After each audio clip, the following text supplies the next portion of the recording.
Salut à tous. Aujourd'hui on parle de l'AMX 50-100, le char lourd français de rang 8.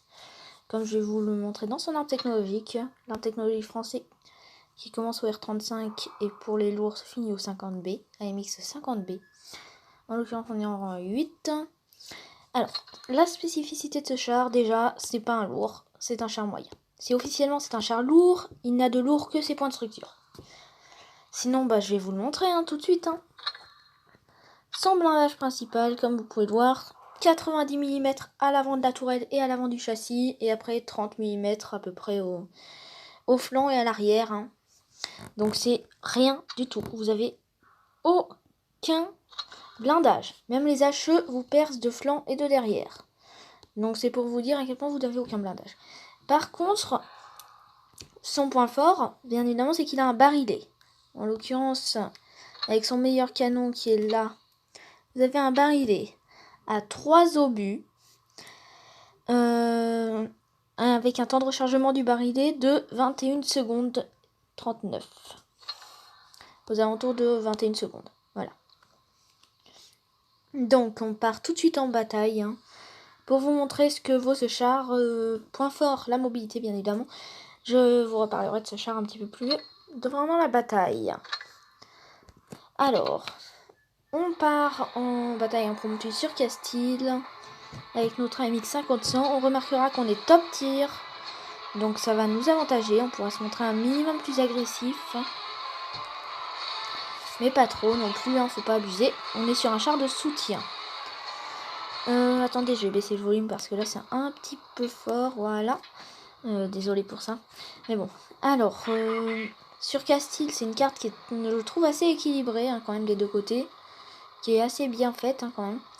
Donc moi, vous voyez le temps de rechargement du barillet qui est assez long. Alors ce char, parce que le début de la bataille sera pas complètement folle. Ce char, vous avez donc un barillet à 3 obus. Chaque obus met aux alentours de 300 de dégâts. 310 de dégâts je crois. J'ai oublié de vérifier mais je crois que c'est 310 de dégâts. Vous avez 3 secondes entre chaque obus. Donc ça paraît court, mais dans les faits, c'est assez long quand même. Vous avez une précision, voilà, quitte à en parler avec le char, qui est pas nulle, pas dégueulasse. Bon, vous pouvez aller rater des tirs, comme là, regardez le SU. Je rate un autre tir, mais bon, c'était normal, j'ai pas pris le temps de viser. Mais bon, sinon, en général, votre précision est plutôt bonne. Faut pas déconner. La précision est plutôt bonne en général. Donc, ah oui, petit conseil avec le barillet. Quand vous tirez 2 coups, et vu que c'est un barillet à 3 obus, quand vous tirez 2 coups et qu'il vous reste un obus, ne videz pas votre barillet en tirant, c'est stupide. Premier tir. Et il faut appuyer 2 fois sur la munition AP. En l'occurrence, sur la munition que vous utilisez, pas forcément AP. Si vous utilisez de la gold ou de la HE, c'est la munition. Il faut appuyer 2 fois dessus pour recharger le barillet sans vider votre munition. Donc c'est utile. Je vise le Tiger 2. Ça va être là on passe dans l'action. Premier tir qui passe. Deuxième tir, attention, qui passe. Et troisième tir qui ricoche. Ah ça c'est dommage. Bon, alors avec ce char vous avez un barillet 3 obus, mais généralement vous réussissez à mettre 2 tirs et un troisième qui passe pas. Mais bon, là il y a le VK qui se cache. Je descends un petit peu, je fais du soutien, vous voyez. Je fais pas non plus du sniping, mais du soutien. Je soutiens un petit peu l'équipe. Un RHM, regardez. Ah, ça c'est un peu ma faute, mais voilà. Pas non plus trop de chance, au final. Le Tiger 1 qui commence à m'attaquer. Je réplique, et là je me mets à couvert parce que j'ai pas trop envie de me prendre trop de tirs après. Côté bataille, si on suit la bataille, notre équipe perd d'un char, donc c'est pas très bien engagé, mais bon. Ça reste raisonnable. Notre équipe perd de 2 chars, là ça commence. Ah, c'est bon. Notre équipe sort un ennemi. En l'occurrence, c'était le Tiger 2. Bon, lui, il a vraiment fait n'importe quoi. Il a vraiment fait le rush stupide au possible. Le Tiger 1, mais qu'est-ce qu'il fait? Et un petit peu de chance au niveau des dégâts. Voilà, 321 dégâts. au Tiger 1, donc ça va être très bien. On est déjà infligé en épique, hein. Je commente pas trop la bataille là à l'heure actuelle, donc je vais commencer à commenter la bataille vraiment. 2507 de dégâts pour l'instant, et dégâts infligés en épique. Hein. Pour l'instant je reste à couvert car la bataille commence à être tendue. Après elle reste plutôt équilibrée pour l'instant, on a encore une chance. Même si là à ce moment là j'y crois pas trop. Hein.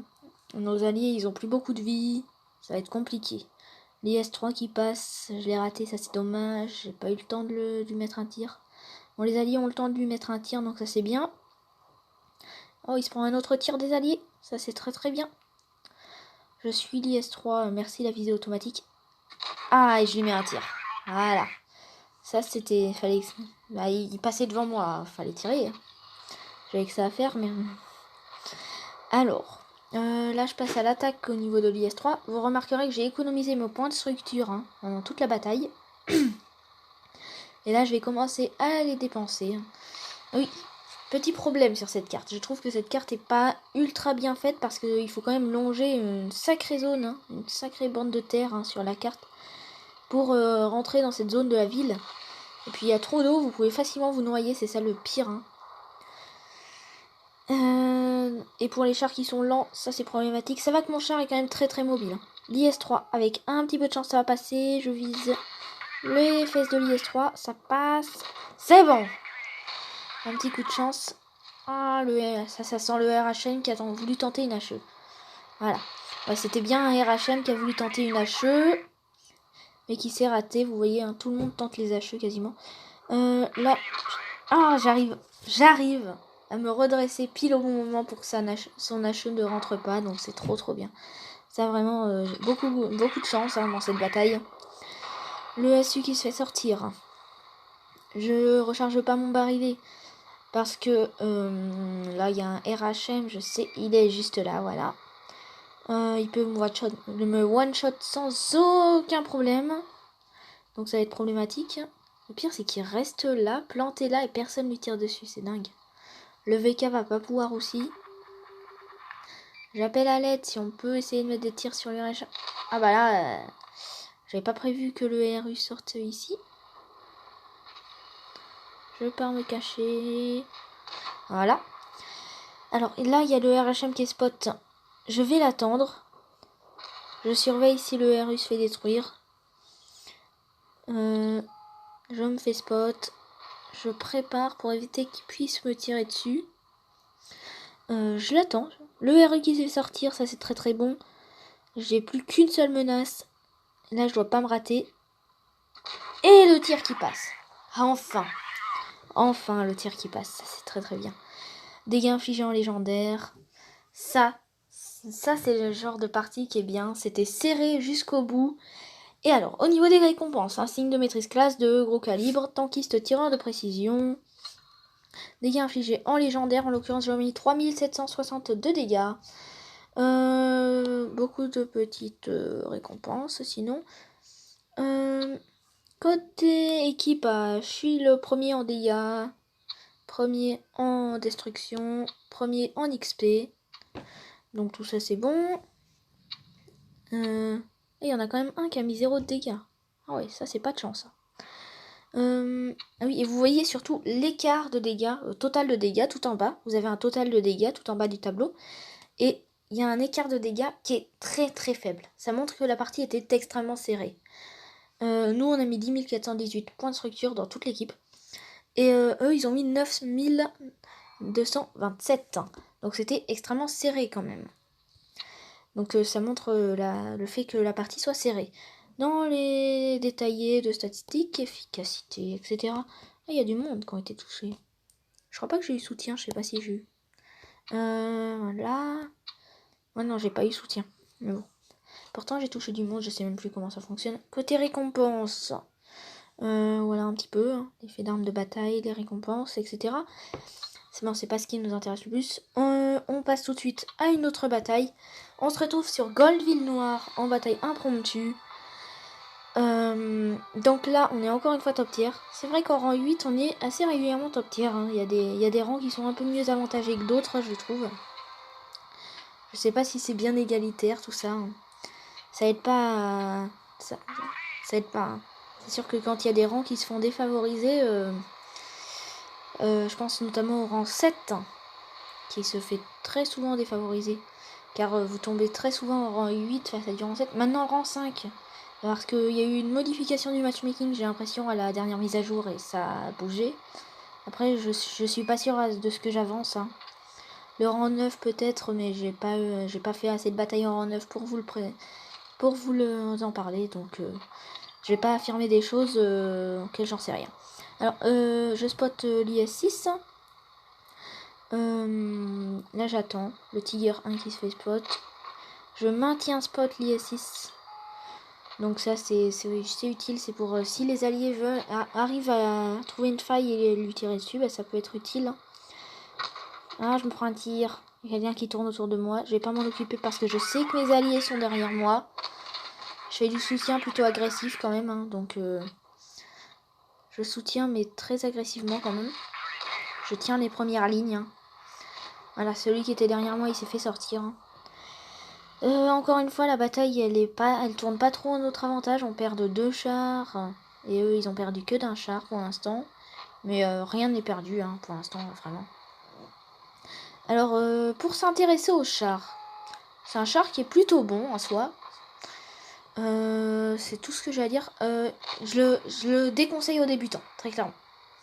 Il y a notamment beaucoup de débutants français, francophones, hein, qui prennent l'arbre français parce que c'est hors nation, voilà. Hein, et qui se font piéger par les barilets parce que c'est vraiment complexe à jouer un barillet. Hein. Le Tiger 2. Voilà, il me met un tir. Je lui en remets un. Voilà, donc j'en reviens à ce que je disais, notamment beaucoup de Français qui prennent l'arbre français parce que c'est leur nation, voilà, et qui se font avoir. Ah, je me prends un tir dans le tourello en plus. Et qui se font avoir parce qu'un barillet c'est quand même complexe à gérer. C'est le genre de barillet. Un barillet à rechargement automatique. Ça c'est quand même plutôt bon, hein, ça marche, c'est pas très piégeur, c'est pas très compliqué à utiliser. Hein. Mais après, ça c'est pas toute la force d'un barillet. Hein. Un barillet à rechargement automatique, sa force principale, c'est d'être plutôt polyvalent. Hein, mais il va pas pouvoir vider d'un seul coup tout son barillet sur un adversaire hein, et lui faire d'énormes dégâts. Il reste que 3 chars ennemis. Donc moi je dois pas me prendre un tir. Si je prends un tir, je pense qu'il y a du monde qui peut me sortir. Là je me fais avoir parce que j'avais oublié que j'avais utilisé un de mes obus tout à l'heure. Donc il m'en restait plus que 2. Excusez-moi pour cette petite erreur hein, de ma part. Mais ça m'arrive assez souvent quand même. Bon, ça aura pas été très grave, heureusement. Mais ça l'aurait pu, malheureusement. Alors, l'IS6 qui se trouve juste là. Je reste en fait à mon endroit. Hein. C'est un point très très stratégique sur cette carte. Il est track, l'IS6. L'IS6 qui répare sa track. Voilà. Moi, je vais commencer à m'avancer. En fait, si je suis aussi prudent, c'est que j'ai pas beaucoup de points de structure et que j'ai pas envie de les perdre. Voilà. L'IS6, je lui mets 2 tirs. Est-ce que le troisième, il va passer? Eh ben non. C'est ce que je vous disais tout à l'heure. Hein. 2 tirs et puis le troisième, il passera rarement. Car l'ennemi prend souvent conscience qu'il est vraiment attaqué par un barillet. Voilà. L'avantage donc de ces barilets, c'est que quand vous savez les utiliser, ils sont vraiment dévastateurs. Car quand vous en videz un, vous avez des dégâts potentiels de 900 de dégâts, c'est juste monstrueux. Donc voilà, 288. Ah, j'aurais peut-être pu le mettre en un barillet là. Le sortir en un coup. Et donc garder mon barillet pour l'IS6. Côté bataille, on en est à 3668 de dégâts. Et puis la bataille est terminée, on a gagné. Je vais pas beaucoup commenter la bataille, j'ai surtout parlé du char là dans cette vidéo. Donc au niveau des récompenses, les résultats de la bataille, ça fait un signe de maîtrise classe 2, gros calibre, c'est quoi ça? Tireur d'élite, voilà. Dégâts infligés en légendaire, en l'occurrence j'en aurais mis 3668 points structure de dégâts. Pour moi ça c'est quand même une bonne game, hein, faut pas déconner. Hein. C'est quand même une très bonne game. Je suis premier de l'équipe en dégâts. Deuxième en kill. Oh, il y en a un, le 1375, il les a bien volés. J'ai l'impression c'est 4 kills. Hein.